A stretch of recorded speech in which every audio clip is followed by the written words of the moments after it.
Perkenalkan, nama saya Eda Wifira Promesti, INPM 1932121174. Di sini saya akan melanjutkan presentasi dari kelompok saya. 1. Alur analisis fundamental. Analisis fundamental adalah metode analisis yang didasarkan pada fundamental ekonomi suatu perusahaan. Teknik ini menitikberatkan pada rasio finansial dan kejadian-kejadian yang secara langsung maupun tidak langsung kinerja keuangan perusahaan. Analisis fundamental mempraktikkan harga saham di masa yang akan datang dengan mengestimasi nilai faktor-faktor fundamental yang mempengaruhi harga saham di masa yang akan datang dan menerapkan hubungan variabel-variabel tersebut. Terima kasih dan akan dilanjutkan oleh teman saya. Perkenalkan, nama saya Romi Chandra Aditya, NPM 286. Di sini saya akan menjelaskan tentang analisis ekonomi, yaitu kondisi perekonomian mempengaruhi pasar sehingga keadaan pasar akan mempengaruhi pemodal. Memperkirakan perubahan perekonomian atau pasar tidak mungkin dilakukan secara tepat sekali. Yang lebih mungkin adalah memperkirakan gejala-gejala perekonomian di masa yang akan datang. Untuk memperkirakan arah gerakan pasar dan berapa lama perubahan tersebut akan terjadi, tingkat inflasi mempunyai pengaruh terhadap pasar modal karena indikator moneter dapat dipergunakan untuk memperkirakan kondisi pasar karena kebijakan moneter mempunyai dampak penting bagi perekonomian maupun harga saham.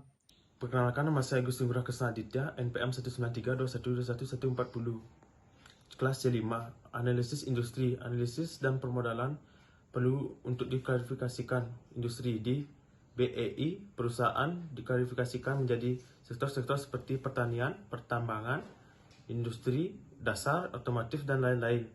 Data tentang industri dapat ditelaah dari berbagai data yang menyangkut penjualan, laba, dividen, struktur modal, jenis produk, regulasi, inovasi, dan lain-lain. Analisis perusahaan, pengertian.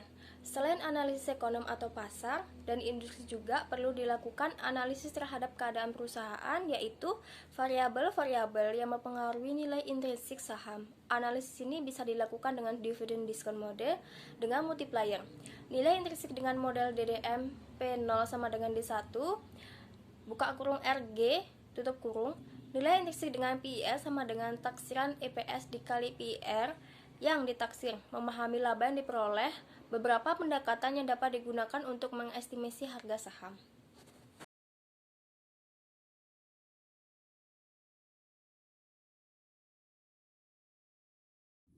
Perkenalkan, nama saya Ibu Sri Traspurama Dewi, NPM 294. Di sini saya akan menjelaskan yang pertama, price earning ratio.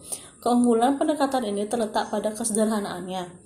Dalam pendekatan ini, harga saham dipengaruhi oleh dua faktor, yaitu laba per saham dan tingkat risiko investasi. Yang kedua, earning per saham atau EPS. EPS menghitung penghasilan bersih yang diperoleh untuk setiap saham yang diinvestasikan. Yang ketiga, dividend discounted model atau DDM. DDM merupakan modal penghitung harga saham yang dilakukan dengan cara menilai tunai semua cash flow yang akan diterima di masa mendatang dan akan diterima setiap setahun. Harga saham terakhir pada saat akan dijual. Sekian, terima kasih.